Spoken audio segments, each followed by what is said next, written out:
지방 친구의 어머니 상을 조문하고 난 뒤 지친 몸을 이끌고 집으로 들어가던 순간이었다. 문 앞에 다다르자 어디선가 익숙한 목소리가 들려왔다. 어머, 동식 아빠 맞죠? 뒤를 돌아보니 위층에 사는 주연 할머니가 서 있었다. 그녀는 밝은 미소를 지으며 나를 바라보고 있었다. 오늘 회사 안 갔어요? 네, 지방에 내려갔다가 이제 막 올라오는 길이에요. 그녀는 고개를 끄덕이며 조용히 말을 이어갔다. 식사는 했어요? 아니요. 아직요. 그 말에 그녀는 갑자기 제안을 했다. 나도 혼자 있는데 밥 같이 먹을래요? 갑작스러운 제안에 당황했지만 거절하기도 어정쩡했다. 아니요. 괜찮아요. 하고 얼버무리듯 대답했지만 그녀는 고집스러웠다. 그러지 말고 짐 갖다 놓고 올라오소. 나도 운동 갔다가 막 들어왔어요. 아, 네. 그럼 좀 이따가 갈게요. 짐을 대충 정리한 뒤 시간을 보니 어느덧 정오가 되어 있었다. 간단한 간식거리라도 챙겨야겠다는 생각이 들어 과일 몇 개와 음료를 담아 위층으로 향했다. 문을 두드리자 주연 할머니가 활짝 웃으며 나를 맞아주셨다. 어머, 오셨구먼. 들어와요.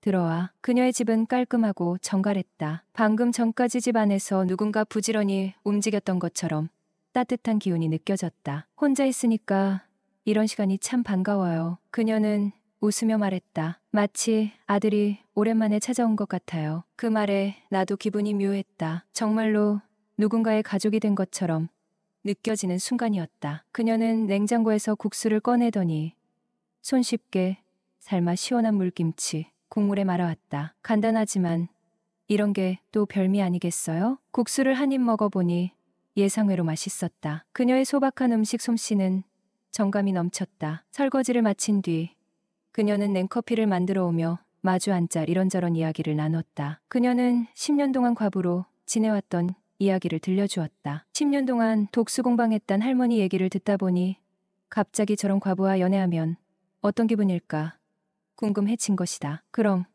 정말로 한 번도 연애 안 해보셨어요? 그녀는 고개를 살짝 갸웃하며 웃었다. 연애라니 내가 그런 걸 생각할 나인가 싶기도 하고 안 한 지 정말 오래됐네. 나는 대뜸 물었다. 주연 할머니는 남자 안 만나고 싶으세요? 그녀는 웃음을 멈추고 나를 똑바로 바라보며 의미심장하게 말했다. 왜? 하고 싶으면 동식 아빠가 해줄 거야? 순간 농담처럼 넘기려 했던 질문이 예상치 못한 방향으로 흘러갔다. 나는 머뭇거리며 대답했다. 주연 할머니가 원하시면 뭐 할 수도 있죠. 그녀는 그 말에 한참을 웃더니 잠시 뒤 진지한 표정으로 물었다. 만약 내가 정말로 연애를 하고 싶다고 하면 진심으로 해줄 수 있어요? 순간 방 안에 묘한 긴장감이 맴돌았다. 농담 같으면서도 어딘가 진심이 섞인 그녀의 질문에 어떻게 대답해야 할지 몰랐다. 그럼 진심이라면 한번 해보는 거죠. 그녀는 그제야 활짝 웃으며 장난스럽게 말했다. 에이, 동식 아빠도 참 내 나이를 생각해봐요. 우리 연애 같은 거 하면 사람들이 뭐라고 하겠어? 그녀와의 대화를 마치고 집으로 돌아오는 길. 머릿속이 복잡했다. 과연 나와 그녀가 연애를 한다면 어떤 모습일까? 주변 사람들은 뭐라고 생각할까? 하지만 그보다 중요한 건 내가 이 관계를 정말 진지하게 생각할 수 있을지에 대한 물음이었다. 이 질문은 머릿속에서 쉽게 사라지지 않았다.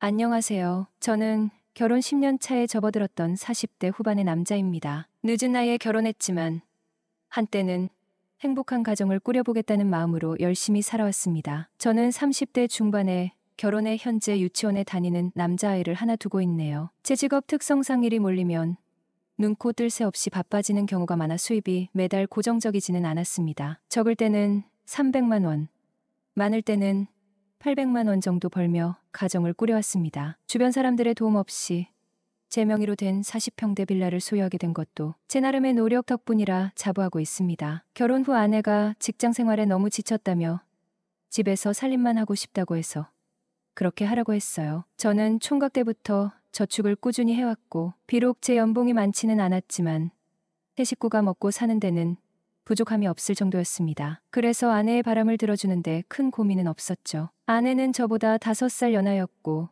친구의 결혼식 피로연에서 처음 만나게 되었는데 어리고 빼어난 미모를 지닌 그녀를 너무 사랑했고 1년간의 연애 끝에 결혼에 골인하게 되었습니다. 결혼을 준비하며 저는 그녀에게 시집 오면 손에 물 한 방울 안 묻히게 해주겠다는 약속을 했고 그 약속을 지키기 위해 최선을 다했습니다. 결혼 초기부터 저는 아내를 공주처럼 떠받들며 살았어요. 퇴근 후 피곤해도 육아부터 집안일까지 모두 제 몫으로 떠맡았습니다. 힘든 일이 있어도 혼자 버티며 삭혔습니다. 아내가 조금이라도 힘들어하거나 싫어하는 모습을 보고 싶지 않았기 때문입니다. 제게는 그녀가 너무 고마운 사람이었고 저를 닮은 귀여운 아들까지 낳아줬으니 아내가 원하는 건 뭐든 들어주고 싶었습니다. 저는 평일에 보통 오전 9시부터 일을 시작해 저녁 7시에 퇴근했습니다. 일이 바쁠 때는 밤 10시가 넘어서야 귀가하는 경우도 많았죠. 스트레스를 많이 받는 직업이라 하루 12시간 넘게 일하고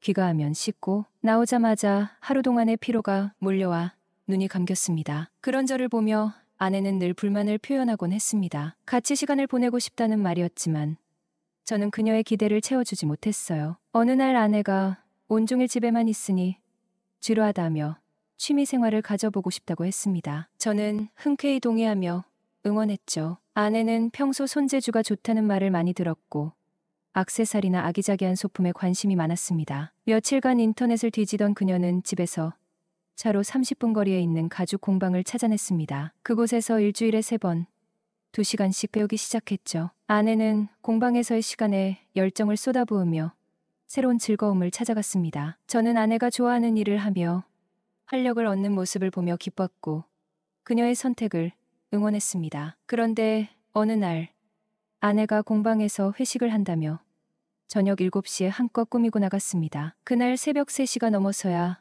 인사불성이 된 채 집으로 돌아왔습니다. 술에 취해 누워있던 아내는 낯선 남자의 이름을 중얼거렸고 그 순간 뭔가 섬뜩한 느낌이 들었습니다. 저는 아내가 잠든 틈을 타 그녀의 휴대폰을 확인했습니다. 거기에는 믿고 싶지 않은 내용들이 담겨 있었죠. 아내가 가죽 공방 사장과 바람을 피우고 있었던 겁니다. 공방 사장은 아내와 동갑인 남자였고 두 사람이 주고받은 메시지에는 농담을 가장한 애정 표현과 함께 그동안 만나왔던 흔적들이 담겨 있었습니다. 저는 멍해진 상태로 한참을 앉아 있다가 결국 아내를 깨워 사실을 따졌습니다. 아내는 처음에는 부인하다가 결국 모든 사실을 인정했습니다. 그날 이후 저는 그녀와의 관계를 되돌릴 수 없다고 판단했고 이혼을 결심하게 되었네요. 아내와의 긴 대화 끝에 우리 아들의 양육권은 제가 맡기로 했고 그렇게 우리는 결혼 10년 만에 각자의 길을 걷게 되었습니다. 이혼 후 1년이 다 되어갑니다. 제가 출근 중에는 어머니께서 집으로 오셔서 아들을 유치원에 등하원시키고 제가 퇴근할 때까지 돌봐주셨습니다. 그러던 중 3달 전 저희 빌라 3층으로 내 식구가 사는 새로운 가족이 이사를 왔네요. 그 집에서는 60대 초반으로 보이는 여성분이 맞벌이하는 아들 내외를 대신해 손자를 돌보고 있었는데 공교롭게도 그 집 손자와 제 아들이 같은 유치원에 다니며 자연스럽게 어른들끼리도 친분이 생겼습니다. 두 아이가 매일같이 같은 시간에 등하원하다 보니 저희 어머니와도 금세 가까워졌고 서로의 집을 오가며 지내는 사이가 되었죠. 어느 날 쉬는 날이어서 아들을 직접 유치원에 데려다 주려고 집 앞에서 유치원 차를 기다리고 있었습니다. 그때 처음으로 3층 아주머니와 마주쳤습니다. 안녕하세요. 동식이 아버지 맞으시죠? 네. 그런데 누구시죠? 환하게 웃으며 말을 건넨 그녀는 스스로를 주연이 할머니라고 소개했습니다. 그런데 그 말을 듣는 순간 머릿속이 멍해졌습니다. 그녀는 눈 씻고 찾아봐도 할머니처럼 보이지 않았거든요. 전반적으로 세련된 느낌에 뚜렷한 이목구비, 통통한 체형까지 더해져 내 초중반 중년 여배우 같은 고급스러운 분위기를 풍기고 있었죠. 혹시나 내가 잘못 들었나 싶을 정도였어요. 아, 네, 말씀 많이 들었습니다. 오늘 쉬는 날이세요? 그녀의 환한 웃음에 당황하면서도 대화를 이어갔습니다. 제가 오늘 쉬는 날이라고 대답하자 그녀는 가볍게 웃으며 시간 괜찮으시면 우리 집에서 차 한잔 하시죠? 라고 제안했습니다. 저도 모르게 홀린 듯 따라 들어갔습니다. 그녀의 집은 깔끔하게 정돈된 분위기로 작은 소품 하나하나까지도 그녀의 취향을 느낄 수 있었습니다. 자리에 앉자마자 그녀가 물었습니다. 실례지만 주연이 할머니라고 하셨는데 나이가 어떻게 되세요? 나이요? 호호, 올해로 62살이에요. 순간 귀를 의심했습니다. 그녀를 보고는 도저히 믿을 수 없는 나이였거든요. 제 표정을 본 그녀가 웃으며 말했습니다. 왜 그렇게 빤히 쳐다보세요? 제 얼굴에 뭐라도 묻었나요? 부끄럽게. 아, 아니요. 죄송합니다. 할머니라 해서 머리가 희끗희끗하고 주름도 많으실 줄 알았는데 너무 세련되고 젊어 보이셔서 놀랐습니다. 그녀는 웃음을 터뜨리며 한마디를 덧붙였습니다. 동식 아빠, 이혼했다고 들었는데 굶주렸나 봐요? 나 같은 할머니를 그렇게 넋놓고 볼 정도면. 그 말에 순간적으로 얼굴이 화끈거렸습니다. 하지만 그녀는 유쾌하게 웃으며 분위기를 풀어주었고 저도 덩달아 웃음이 나왔습니다. 퇴근길, 늘 그렇듯 피곤한 몸을 이끌고 집으로 돌아가던 중이었습니다. 주차장을 지나가는데 검정색 투싼 한 대가 실내등이 켜진 채로 있는 것을 발견했습니다. 차량 앞에 적힌 전화번호를 보고는 바로 메시지를 보냈어요. 안녕하세요. 영광빌라 103호 사는 사람인데요. 검정색 투싼 차주 되시죠? 지금 차량에 실내등이 켜져 있어요. 몇 분 후 낯선 번호로 전화가 걸려왔습니다. 감사하다는 인사부터 시작하는 목소리가 어딘가 익숙했습니다. 그 순간 딱 떠오른 얼굴이 있었습니다. 혹시 주연이 할머니세요? 맞아요. 나예요. 어머, 동식이 아빠셨구나. 다음 날 그녀는 감사의 표시로 파리바게뜨에서 작은 케이크를 사들고 왔습니다. 동식이랑 같이 나눠 먹어요. 정말 고마웠어요. 그녀의 따뜻한 마음에 나도 모르게 미소가 번졌습니다. 얼마 후 동식이가 감기에 걸려 유치원에 가지 못한 날이 있었습니다. 하루 종일 아들과 함께 집에서 지내던 중 주연이 할머니에게서 연락이 왔죠. 동식이 오늘 유치원 안 왔던데 무슨 일 생겼어요? 네. 감기 기운이 좀 있어서요. 집에서 같이 쉬고 있어요. 아, 그렇구나. 그럼 소갈비찜 만들어서 다 같이 저녁 먹을까요? 네.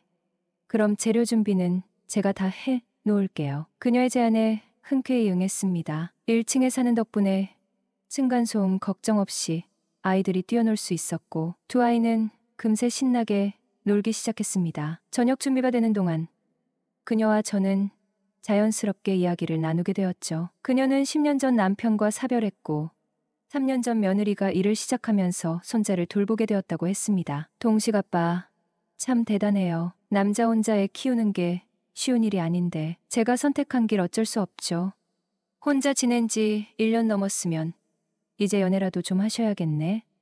연애요. 하고 싶기야 하죠. 한데 저는 자연스러운 만남을 추구해서요. 그럼 쉽지 않을 텐데. 그러게요. 회사집만 오가니 만남 자체가 없어졌어요. 그나저나 저보다 주연 할머니가 더 외로우시겠는데요. 호호. 그런가? 혼자 지낸 지 오래돼서 이제는 익숙해졌어요. 차별한 이후로 다른 남자는 한 번도 만나본 적 없고 이제 남자란 존재가 뭔지도 모르겠네요. 10년이라는 세월을 혼자 보냈다는 그녀의 말에 순간 가슴 한편이 먹먹해졌습니다. 생각만 해도 너무 아쉽고 안타깝네요. 왜 혼자 지내셨어요? 남자도 좀 만나러 다니고 자기 시간도 가지면서 즐겁게 사시지 그러셨어요? 그게 쉽나요? 나이가 들면 마음처럼 잘 안 돼요. 그녀의 말이 끝나기 무섭게 저는 농담처럼 말을 이어갔습니다. 지금도 늦지 않았으니까 연애 한번 해보세요. 아주머니 정도면 40대 총각 정도는 거뜬히 만나실 수 있을 것 같은데요. 호호호. 내가 40대 남자를.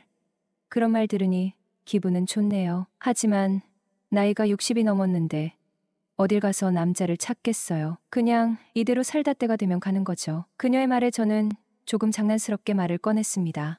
아주머니, 올해 62살이라 하셨죠? 저는 45살이니까 딱 17살 차이네요. 멀리서 찾지 마시고 저랑 한번 만나보는 건 어떠세요? 뭐라고요? 그녀는 웃음을 터뜨렸습니다. 요즘 젊은 사람들이 하는 비밀 연애 같은 거 한번 해보실 생각 없으세요? 그 순간 그녀의 얼굴이 화끈하게 달아오르는 것 같았습니다. 처음에는 농담처럼 시작된 말이었지만 어쩐지 분위기가 묘하게 달라졌습니다.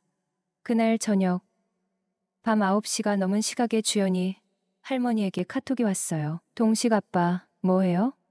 순간 의아했지만 곧 이어지는 메시지가 궁금증을 풀어주었죠. 나 지금 빌라 앞 주차장인데 잠깐 나와서 술 한잔 같이 할래요? 알고 보니 그녀는 며느리와 아이 키우는 문제로 이야기를 나누다 감정이 격해져 다투었다고 했습니다. 목소리도 메시지도 다소 우울해 보였어요. 집 안에만 있는 것보다는 잠깐이라도 바람을 쐬며 이야기를 들어주는 게 좋겠다는 생각이 들어 그녀를 만났습니다. 빌라 앞 작은 포장마차에서 우리는 오돌뼈와 소주를 앞에 두고 마주 앉았죠. 그녀는 한 잔 두 잔 술을 비우며 차츰 이야기를 꺼내기 시작했습니다. 여자 혼자 아들 하나 키우느라 지난 10년이 얼마나 외로웠는지 몰라요. 그래도 힘들게 키운 아들이 며느리만 편드는 것 같으니 속상해요. 무슨 일만 생기면 며느리 말이 맞다고 하고요. 자식 키워놔봤자 아무 소용이 없다는 말이 괜히 있는 게 아니더라고요. 그녀는 쌓아왔던 울분을 토하듯 며느리와 아들 이야기를 늘어놓았습니다. 저는 그저 조용히 고개를 끄덕이며 그녀의 말을 들어주었습니다. 술이 몇 잔 더 들어가자 그녀의 얼굴은 붉게 달아올랐고 한참 말하던 그녀가 갑자기 조용해지더니 제 눈을 똑바로 바라보며 물었습니다. 근데 낮에 나랑 비밀 연애하자는 소리 그거 진심이에요? 순간 저는 술잔을 들고 있다가 멈칫했습니다. 그녀의 눈빛이 너무나 진지했기 때문입니다. 웃으며 넘길 상황이 아니란 걸 깨달은 저는 진지하게 대답하기로 했습니다. 진심이라고 대답하면 사귈 건가요? 그녀는 잠시 침묵하더니 이내 환하게 웃으며 말했습니다. 진심이라면 우리 오늘부터 사겨요. 그녀의 얼굴에 번진 미소는 이전과는 다른 빛으로 가득 차 있었습니다. 그 순간 이건 단순한 농담으로 끝낼 일이 아니라고 느껴졌죠. 그날 밤 우리는 그렇게 연애를 시작했습니다. 말 그대로 비밀 연애였습니다. 주변 사람들에게는 물론 가까운 이들에게도 알리지 않기로 약속했습니다. 나이 차이도 있었고 그녀의 상황도 복잡했기에 우리 관계는 다른 누구에게도 알리지 않는 것이 최선이라고 생각했죠. 주연이 할머니는 오랜 시간 외로움을 견디며 살아온 사람이었습니다. 저 역시 그녀의 그늘진 모습을 보면서 그녀에게 조금이라도 밝음을 줄 수 있다면 좋겠다고 생각했습니다. 하지만 시작된 우리의 관계는 생각보다 훨씬 설렘과 긴장감으로 가득 차 있습니다.